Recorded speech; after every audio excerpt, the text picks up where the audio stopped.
Deleitados se encuentren en esta segunda parte de la sesión de hoy, el lunes 20 de noviembre de 2023. Quien les habla es el profesor Ángel Serpa Ponte y esta clase está dirigida fundamentalmente a mis alumnos de la sección S de la Escuela de Derecho de la Universidad Central de Venezuela en la asignatura Derecho Procesal Penal y al público en general.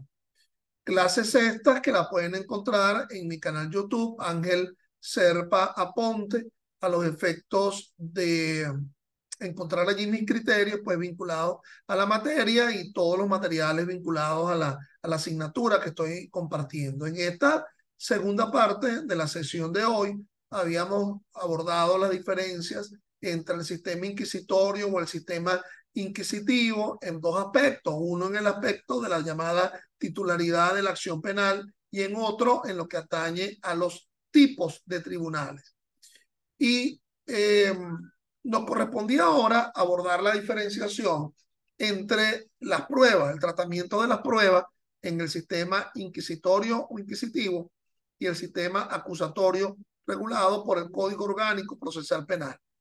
Recuerden lo que habíamos acotado en la sesión anterior, en el sentido que ese código de enjuiciamiento criminal estuvo con plena vigencia entre nosotros hasta mediados del año 1999, con la vigencia del sistema inquisitorio o inquisitivo. Y a partir de ese momento, con la publicación el 23 de enero de 1998 del Código Orgánico Procesal Penal, pero con su vigencia plena desde mediados del año 1999, tenemos un sistema acusatorio en nuestro país penal que, por cierto, la Constitución toma partido cuando en el propio texto constitucional, en el artículo 285, en sus numerales 3 y 4, bueno, le concede al Ministerio Público la titularidad de la acción penal por los delitos de acción pública, a pesar de que últimamente, digamos, de 7 años para acá, estamos hablando esto en noviembre de 2023, ha existido como un proceso de privatización de la acción penal, porque la Sala Constitucional del Tribunal Supremo de Justicia ha permitido que la víctima, cuando el Ministerio Público no presente el escrito acusatorio, pueda presentar su acusación particular propia, aún por delitos de acción pública. Y estoy haciendo aquí un recuento, pues, de lo que vimos en la sesión que antecede a esta. Y también otra diferencia es en lo que atañe a los tipos de tribunales. En el sistema inquisitorio o inquisitivo conocíamos un solo tipo de tribunal penal que asumía, bueno, la fase instructiva, la fase plenaria, la fase de ejecución. Por cierto, que se me olvidó decirles que a nivel de la alzada, en el sistema inquisitorio o inquisitivo, había un tribunal superior. Ante ese tribunal superior, las decisiones que eran dictadas por los tribunales de primera instancia eran consultadas, la consulta de ley, o eran apeladas por las partes. Es decir, se apelaban sentencias interlocutorias, pero se apelaban también sentencias definitivas. Ahora, en el sistema acusatorio también habrá una alzada, o sea, los tribunales de alzada, pero estos tribunales son de carácter colegiado, no son unipersonales, no están integrados por un solo juez, sino que son de carácter colegiado. Y nos hablamos de la Corte de Apelaciones, integrada por 3 magistrados. En cada circuito judicial penal habrá más de una sala, en algunos habrá una sola, ¿verdad? De tribunales colegiados que conocen el recurso de apelación, bien sea el recurso de apelación de autos o el recurso de apelación de sentencia, más otras atribuciones que, como por ejemplo el conocimiento del amparo contra decisión judicial y la deliberación sobre la viabilidad de incidencias de apartamiento contra jueces de primera instancia, como son la inhibición o la recusación, o inclusive conflictos competenciales entre tribunales de primera instancia. Por encima de la Corte de Apelaciones, en nuestro sistema acusatorio actual, nos vamos a encontrar con la Sala de Casación Penal del Tribunal Supremo de Justicia, que está en el Tribunal Supremo y que allí esa sala va a conocer el recurso de casación contra las sentencias confirmativas o sentencias propias dictadas por las salas de las Cortes de Apelaciones a lo largo del país, y también van a conocer, bueno, conflictos competenciales, dicha sala de casación penal, cuando no exista un superior común, ¿verdad? Para resolver los conflictos entre los tribunales, bien sea por conflictos en atención a la materia del territorio, a la función, a la conexión, etc. Entonces, esa es una diferencia importante dentro de esa división del trabajo jurisdiccional. Es decir, que en el sistema inquisitorio o inquisitivo la alzada era conformada por un juez unipersonal, y en el sistema en el sistema acusatorio va a estar conformada por jueces colegiados.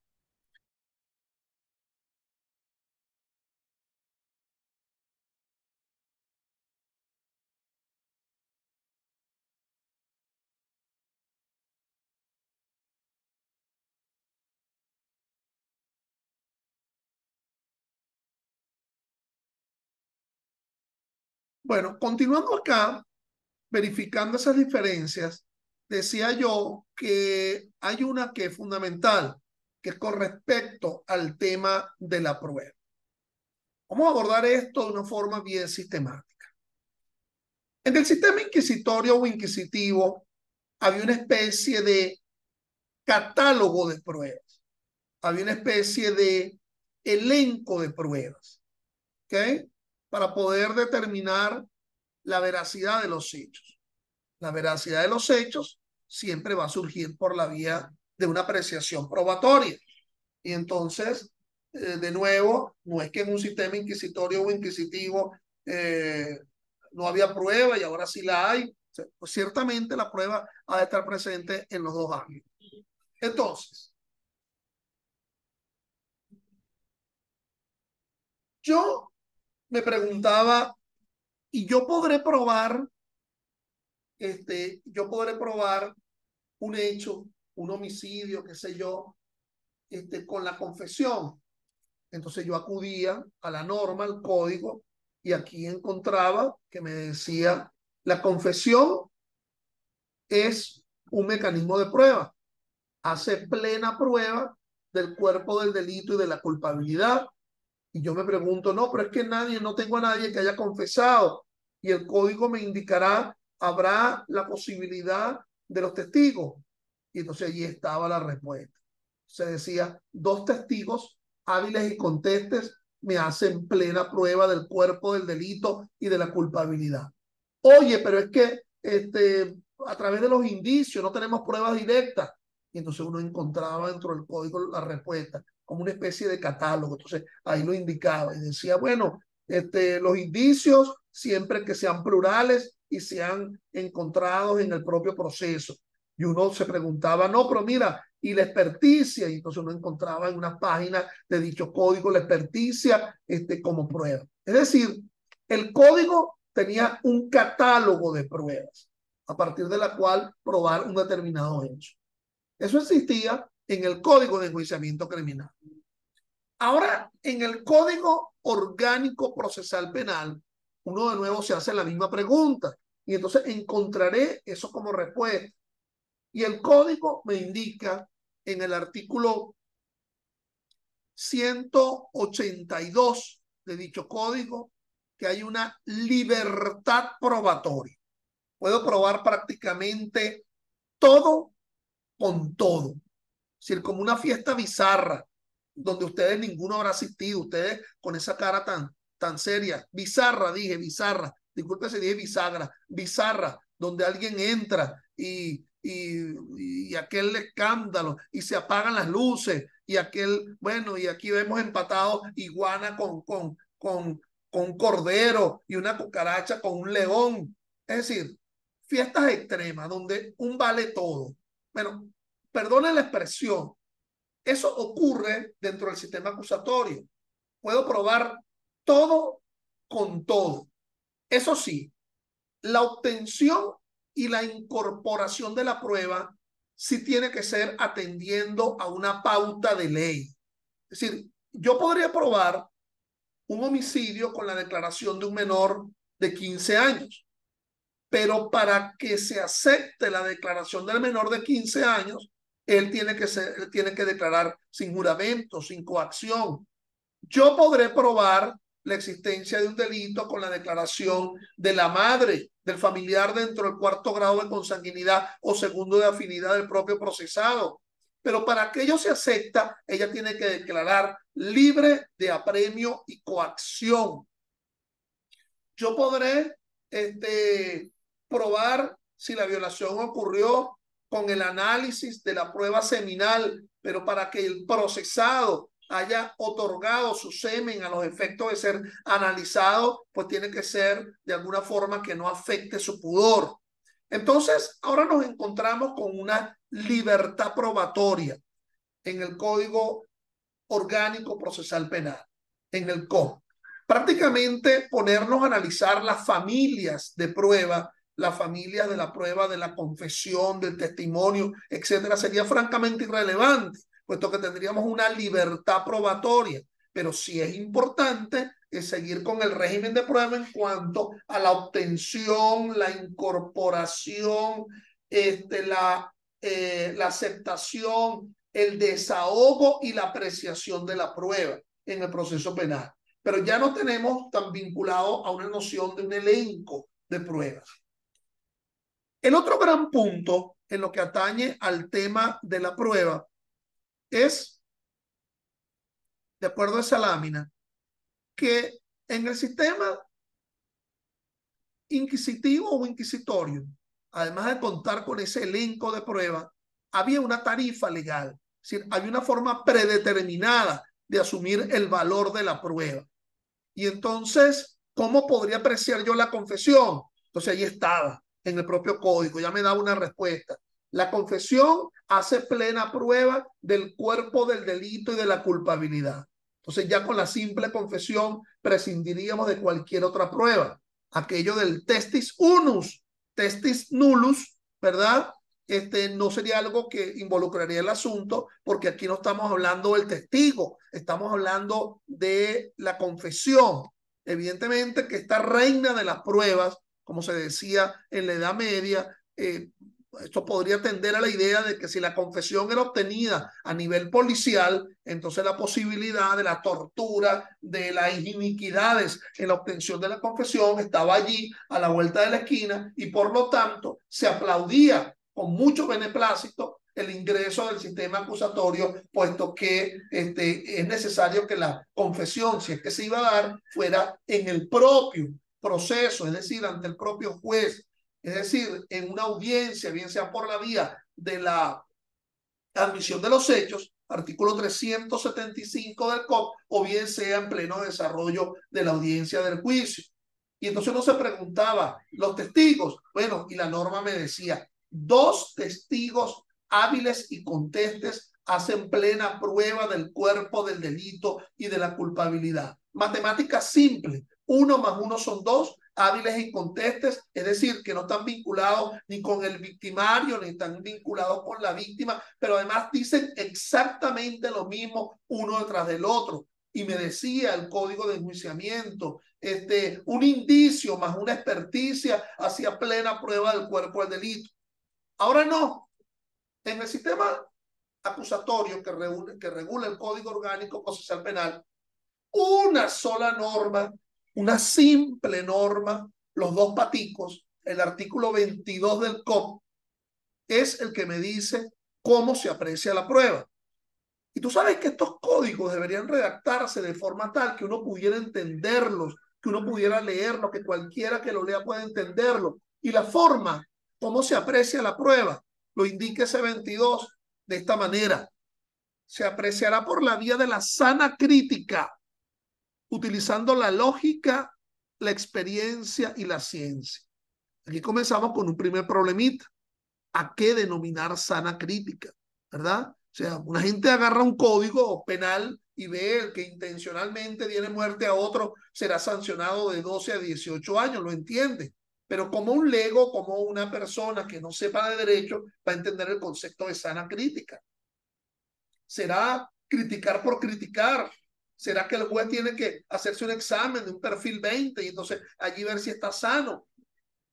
La sana crítica ha sido explicada, deliberada, o sea, hay mucho tratamiento doctrinario y jurisprudencial. Aquel famoso manual no, aquel libro de Couture, ¿verdad?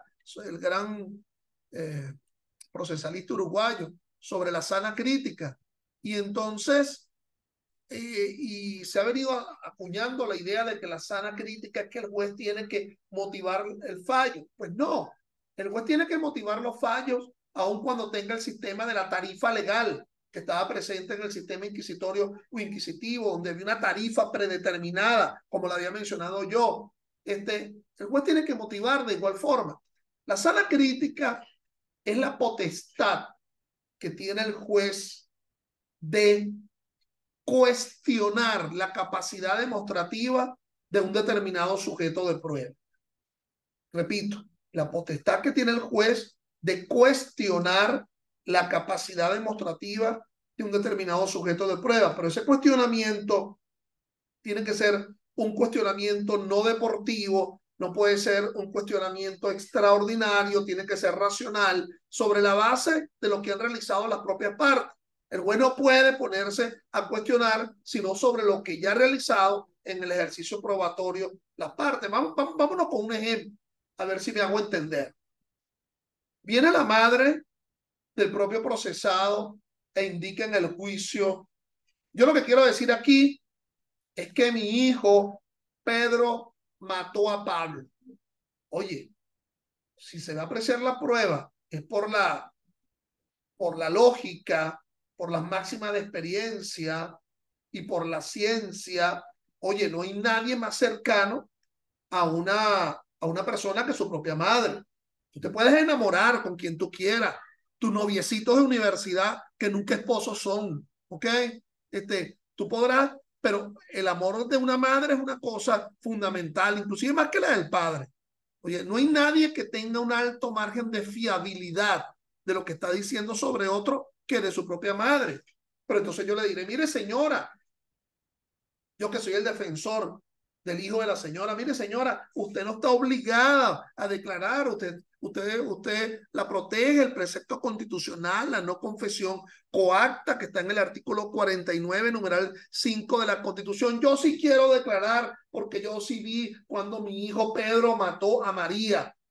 Y salta por allá el defensor del Ministerio Público. ¿Y usted qué tipo de relaciones tiene con respecto a su hijo? Objeción. Salta por allá el fiscal del Ministerio Público. Señor juez, no estamos viendo el tipo de relaciones que tiene la testigo con respecto a el procesado. Señor juez, permítaseme la pregunta. Lo que yo quiero ver es el tipo de fiabilidad o si existe una mendacidad por parte de la testigo. El juez que está todo enredado allí y que se graduó en una universidad medio pisciplata, no vaya a decir nombre, no vayan a estar ofendiendo ni a estar haciéndole bullying a nadie. Así que agradezco. Le dice a la testigo, mire señora, responda, ¿ok? De una vez. ¿Cuál es la pregunta? Bueno, ¿qué tipo de relaciones tiene usted con respecto a su hijo que usted aquí está sindicando? No, lo que pasa es que ese desgraciado a mí me abandonó, me puso a pasar trabajo, no me pagó el alquiler.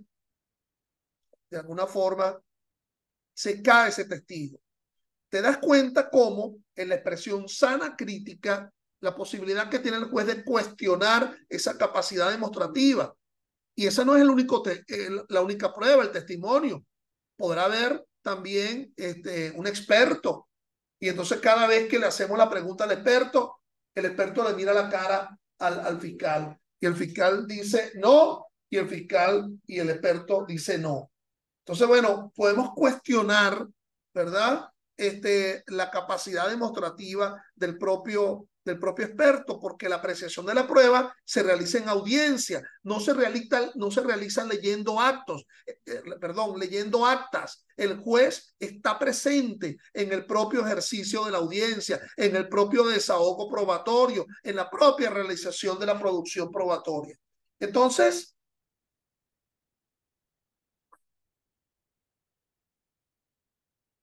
esa es una gran diferencia entre el sistema inquisitivo o inquisitorio con respecto al sistema acusatorio. De nuevo, en el sistema inquisitivo o inquisitorio había un elenco de pruebas más predeterminada cómo se iba a apreciar.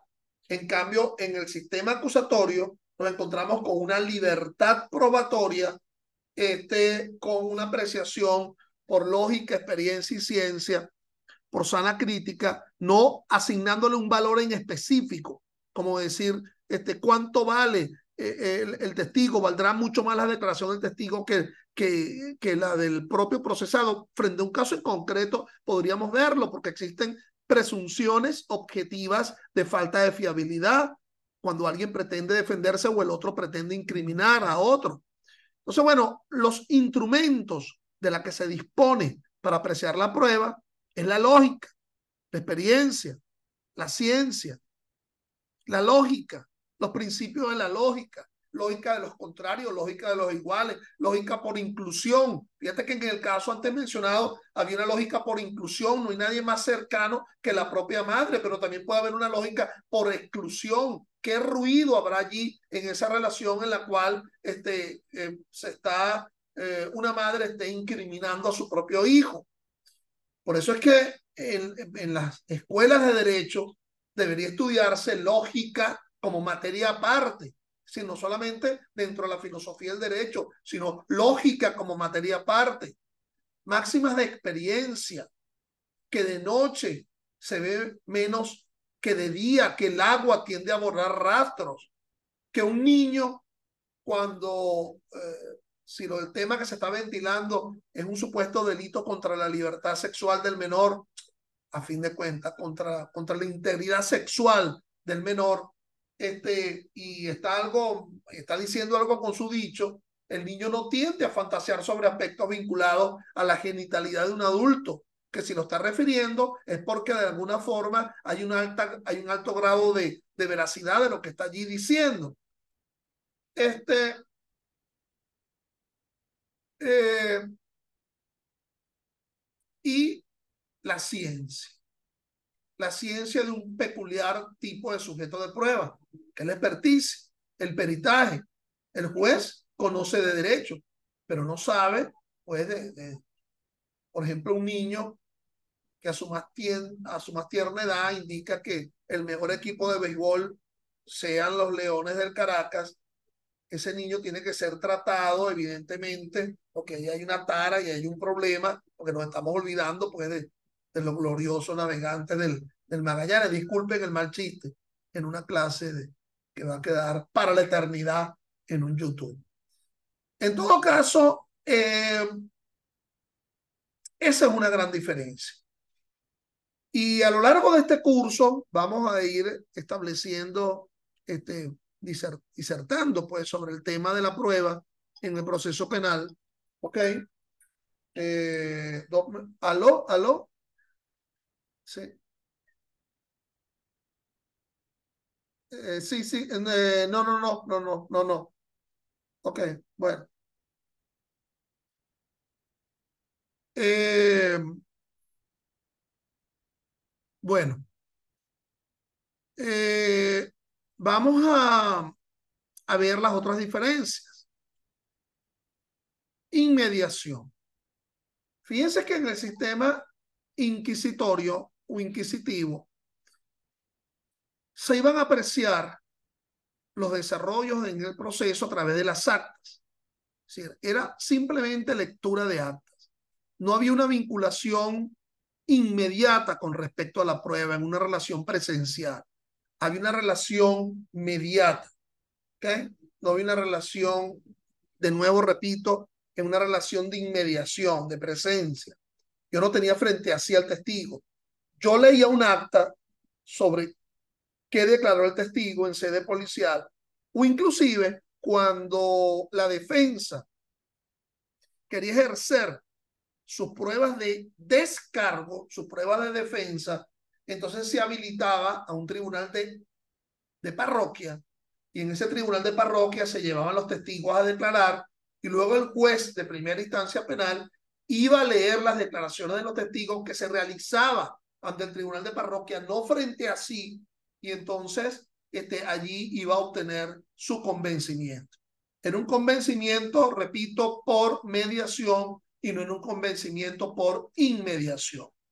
Ahora no, en el sistema acusatorio que regula nuestro Código Orgánico Procesal Penal, nos vamos a encontrar con muchas audiencias. El carácter público de las audiencias, la deliberación en un debate sobre la prueba. Fíjense que mucho de ello ayuda a la propia Constitución. En el artículo 49, numeral 3, nos habla de un principio de audiencia. Cada una de las fases procesales conlleva una audiencia importantísima. La fase preparatoria con su audiencia de imputación, la fase intermedia con su audiencia preliminar y la fase de juicio con su audiencia de juicio. Es decir, las alegaciones y las probanzas, más que leerlas en escritos, se realizan en audiencia. Los alegatos se verbalizan. Por ejemplo, que cuando en determinado bufete dice, no, que este es el que sabe escribir y este es el que sabe trabajar en audiencia. Pero bueno, el que sabe trabajar en audiencia debería ser el más capacitado, porque el juez poco va a leer esos escritos y más lo va a escuchar en una relación presencial. El proceso penal es de carácter oral y por lo tanto en la oralidad se sustenta la probanza y se sustentan los alegatos. Entonces, esas son las diferencias básicas, ¿verdad?, entre el sistema acusatorio y el sistema inquisitivo. Entonces, en virtud de que aún me queda cierto tiempo, bueno, yo voy a culminar la grabación ahorita, pero voy a dejar un espacio abierto a las preguntas por si alguno de ustedes tiene alguna pregunta que hacer. Gracias.